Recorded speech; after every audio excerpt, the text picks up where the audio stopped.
Hey everybody, and welcome to another RCT2 review. Today we have something a little bit different today. This is Infinity Falls by Windflower. This was a design attempt on New Element with a rapids ride, which is always something a little bit unique to have a non-coaster submission. This one's kind of fun. As some of you may know, I actually worked on this ride in real life. So it's kind of fun to see the realistic details that were added to this and just kind of what was accurate, what maybe wasn't, and how well it was put together. So let's jump right in here at the ride itself. We've got this great kind of arched station with a little bit of theming and these various canopies in the queue.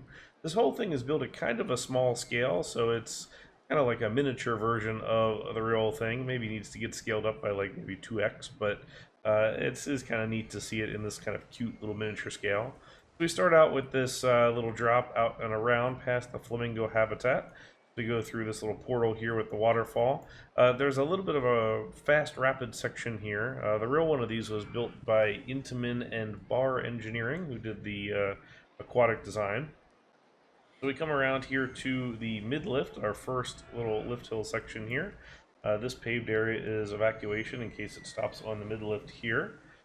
This ride actually has two different water systems. So it's got the lower system, which is all of this, and the upper system, which is all of this up here. And it's kind of fun because that's actually been captured. Here's the pump bit for the second upper section here. We've got this kind of great little turnaround here and a couple little waterfall drops before we end up at the elevator lift here at the end.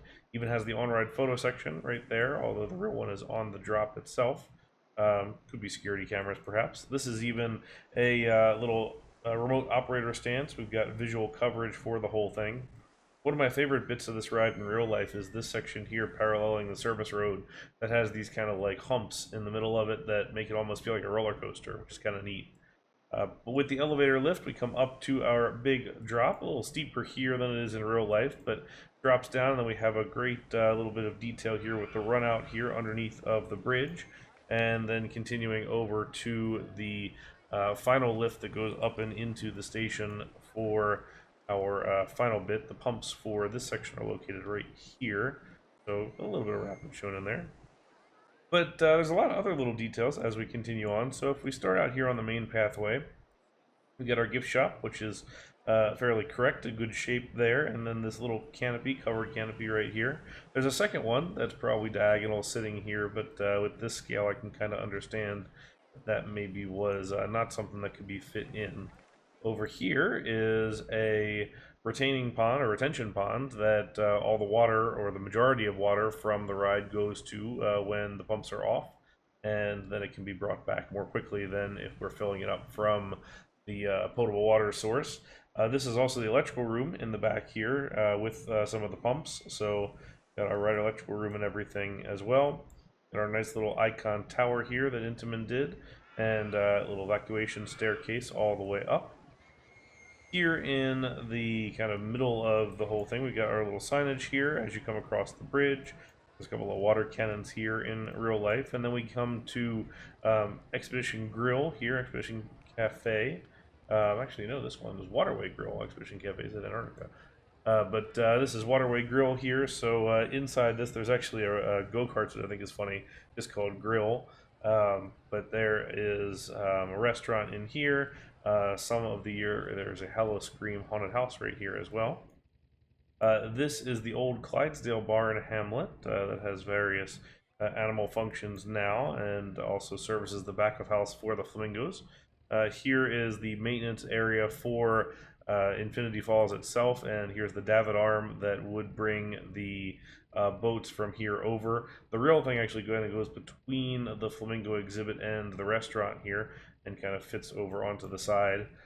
On the front side here, which actually is shown kind of sort of, is the ADA switch. So there is a switch for handicap accessible guests here that can go over, load at their own pace, and then come down and get going. The exit of the real one exits down here towards the photo booth here, and then the lockers and dryers and stuff like that are over here as well. This building is kind of fun because it's pretty accurately done. This is an old theater space that is a little bit taller here. Now it's part of the past member lounge. Here is the back of house restaurant right here and the employee cafeteria. There's a little outdoor space right here, but pretty detailed and correct in this instance. This road actually is more or less a full 90-degree corner in real life here, but this would head out to the security gate and the employee entrance, and then this is the receiving area with some of the merchandise storage warehouse steaming off to the side, and then various Connex boxes here for storage of various items and all the kind of miscellaneous back of house things. Again, done in kind of this cute little small scale for the whole thing. So kind of neat to see this little map. Unfortunately, it didn't win the design award. I think there maybe needed to be a little bit more going on and maybe a little bit larger of a presentation here. But it's kind of fun to see this, and it's a little nostalgic for me, having done some work on the real thing. So it's very cool. If you'd like to download this map, then I will provide a link in the description of the video so you can do it. And if there's something else that you would like to see, any scenarios or parks or anything like that that you'd like to see built, then definitely let me know in the comments. And if you're enjoying all this kind of stuff, then definitely hit that subscribe button so you get all the notifications when we post more of these. So until next time, thank you all very much for watching, and have a great day. Bye now.